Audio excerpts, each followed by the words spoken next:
कोई prime minister ना मीराबाई चनुबु थागत पर फोंदो रखरे है बस में लई रे को सी फोंदो नाकाल मरोम दा खोइना येंग बयार सिंग रांग थेंग जबनी बीजेपी का मरी लेना तबा मी सिंग कोई दी मकोई से एंटी सोशल अदुगा एंटी नेशनल लोइना उइबा दुपु हाइरिबसी नत्तबदा अइना रांग थेंग जबदा खोइगी हजि राज्य सभा की एमपी ओइखरबा खोइगी ओजा सरदा हाइतारे गी इमा लेतबदा को कोई प्राइम मिनिस्टर नरेंद्र मोदी ना कंडोलेंस हाइगद्रा नुआइतब फोंदोकपगी केनो पिरकपसुदुमक उइ मधु पिरइदु नाकल मरोमदा कोई ओजा सरदा से बीजेपी की कार्यकर्ता समा ओइबगी पिरकपने हाबसे कोई यामना मयेक लाना अदुमक उइ अदुगा नाकल मरोमदा कोई मीराबाईदा थागत लइसेना अमुक मसी थागतबा यादबगी थागतपनेबा अदुमक पु स्टिल सोमदना मयुमदा कोई ओजा सरदागी इमा लेतबदो दुम नुंगाइतबा फोंदोरई दुमपु खोइसु दुमक नुंगाइते इमुंगी अहन अमा लेतबा हाइबसे दुमपु मणिपुरदा लेगितबा मियोइसि मसिंग थीबा ngamde अदगे इवन असि भागसांग थीबा खंगदबसी मसिंग कुंथ्रादगी हेना हजि फंगदना लेइबने मसिगुंबसिददि कैसु मंगोंदे इंटरेस्ट फाउदबा अदुगा बीजेपी का मरी लेनबा आरएसएस का मरी लेनबददि दुम इमुंगी अवाना दसु दुमक मागी पिबम तोकपा कमेंटे दुम पीबा मसिमकसु दुमक अंगकपबनी हाइबा वाफम सिसु आई खिदंग सप्लीमेंट तौजबनी को जागिता होय होय होय हे हजे हाइबी पोतुदा सुम जगा साइन हाइजेबदुनेबको ओसागी फैमिली अमदा ममा मपा अमना मसाजनि यिंगिबा मियंगसे अखोगी कहायनी डाइमल तकमा नत्रगना सनान पा पोरपंगम मसादुना मसानी हागे हाइबा पोरपंगम दबा दि पैरालिसिस तौदना नत्रगना अखोगी से खुदमोइना फिल्म चाददना मियाम मिमानदर लेबा सासिन दुना गसागी हदि इथो थमगेबगी मोम मदबा पि पा दुदि फतबा लेबको गसागी इन हाजे पोइन कशमते असी इंडिया की ममाई इंडिया की गोल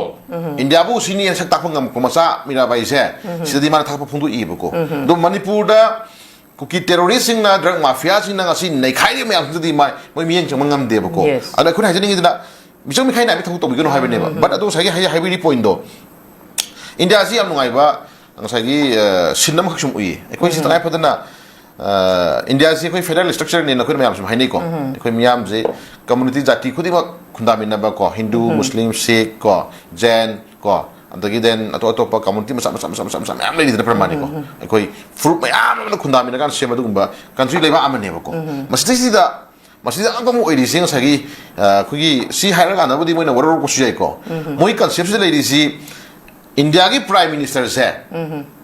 यस पार्टी अमगी मागी पॉलिटिकली यंग मतमदा पार्टी अमगी रिप्रेजेंट तौर लाखपदुगुंबा भोट कारब मियो अमनेबको बट इंडिया की ओइना प्राइम मिनिस्टर की चौकीदो हेक खममी कुप्तगिदि मासे पार्टी दुगी प्राइम मिनिस्टर नतेब लेबा पुमगी प्राइम मिनिस्टर नेबा जाति खुदिमकी प्राइम मिनिस्टर नि पार्टी खुदिमकी प्राइम मिनिस्टर नि लेबा से अमतोइना येंगो हाना माफिनि पानि गमि सिनरबने नत्रा अदुना मसा मयाम पॉलिटिकल पार्टी मयाम जिगी पेंदबसना मसा मयाम तारेको अदु मपादना तौरिबा थौ थुदा दु पेलक्तबदगी अतो पॉलिटिकल पार्टी मयाम मना मधु तौबियु तौबिगनु मधु परम चाइ चा देना लाउना बसना पार्ट नंबर दिसिदि तखं थोबनि देना अदु दे तगाय फदना गसाय हाइजरि पॉइंट दो बै ओइनि मोयो नै लाउनु बला आइगी लेरिबा पार्टी की मिदो अदु उतना इंपोर्टेंस ने हेक तारगदी अदि मणिपुर लेरिबा फजरबा पोलगन कोई डेमोक्रेसी लेबा आमने हाइरिसे अदु तारगदी गसागी प्राइम मिनिस्टर से अदुदी इंडिया की प्राइम मिनिस्टर हाइदम ला फबन फिल्म लातोरेबा अदु स्टेट न पालिबा चीफ मिनिस्टर सिंजु बीजेपी की चीफ मिनिस्टर को कांग्रेस की चीफ मिनिस्टर को मणिपुर की चीफ मिनिस्टर मणिपुर की चीफ मिनिस्टर नतबा को दिल्ली की चीफ मिनिस्टर नतबा मुंबई की चीफ मिनिस्टर नतबा मुंबई दा पालिबा चीफ मिनिस्टर दो बीजेपी की कांग्रेस की चीफ मिनिस्टर को मणिपुर पालिबा चीफ मिनिस्टर जुने बीजेपी की chief minister Manipur chief minister नतबि को अदि असम पालिसु बीजेपी चीफ मिनिस्टर को अतो लेबा हिंद पानरी बा मागी लोकल बॉडी की पाने चीफ मिनिस्टर जिसु मागी पॉलिटिकल पार्टी दो चीफ मिनिस्टर लेबा की नत्रा अदु की टाइम लाक्तारगदी अमुसु नेनरसेबको अमुसु नेनरसेदी अदाय एदा लाक्तारगदी हियाय भोट पानरी सी केंद्र अमदा नत्रगना से लेबा अमदा भोट पानरी सी प्राइम मिनिस्टर ओइरिबा कोई ऑनरेबल कोई मोदी हेतारेको सिजुमाना प्राइम मिनिस्टर ओइदिसे हेक्टर ओइनो ओइबना तेबा नत्र मंगोंदा डिफरेंट ओपिनियन तोंगानबा कोई एमपी मयाम मना को मागी magi bot kan du number of masing du tinara matung na ahira miduna prime happy name retro ang taraga di ada happy matam da ngasagi mayama magi soyam sangi dana ko ada da ngasagi 1/3 maya da kangmu mayam le hobo singdu gi o pochu aduna majority chakala ine ba kendra ma MLA ka bhai su MLA ma kari ba nipa se bot candidate mari pa na matam da mana hekta mi lising kuncha lai manung da mana lising kuma pan phang bot ka na te ba lising kuncha lai manung da MLA ma oi na ka ri phang bot sing je mi manga ahum le ra kuma tam da khaidong na ma tung da hoi kendra khara da mi ani state fight taw ma tam da mi lising ama hen ba yawi ani hen ba ahum hen ba yawi pramani ko aduna part amani dum tabida mi ahum mari pan na kan da di kari ba mi du da gi yaning da opponent le ho mi masing yam le hori voter me am ji aduna adubu number of masing la na bani na ama hela ka ki mi du na MLA ujawi wa ne ba adra adara ga di kun hajin chai ed hajin ngi da once mo ka ki mi ku ta gi di ma ya hog do me am phan le ra ka su mayam du gi representative ma ka idun tra adu khami na am sang ha ni da na na hajin aju chu mo ga hajin train je kan te no ye social activist hoina na tarna political activist hoina na tarna scholar hoina tarna oja hoina wang biri mi am jing se hajin loina political life section le toksal ko ne ko wangang anu wangang ge ha na political party yaw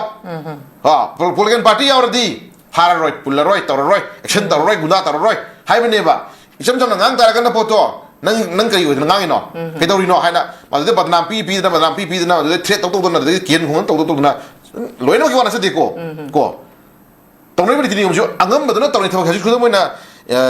shima sarda gi magi ima lai tabada honorable prime minister na maga message pijara ko do kisu kai de pijo ko kisu kai de pijo madu mo masing wari ni mane to sai hang biu question do ni but ai haning di prime minister mo ebi gai taraga di ko not only for BJP ko ebi no miyam ebi yo ko lebak miyam yo ebi yo ka hau da bazu once piri ba democracy lebak am piri ba magi election gi proceeding gi lo ko me kupta amma hela ka matanda chokri phama ngambri do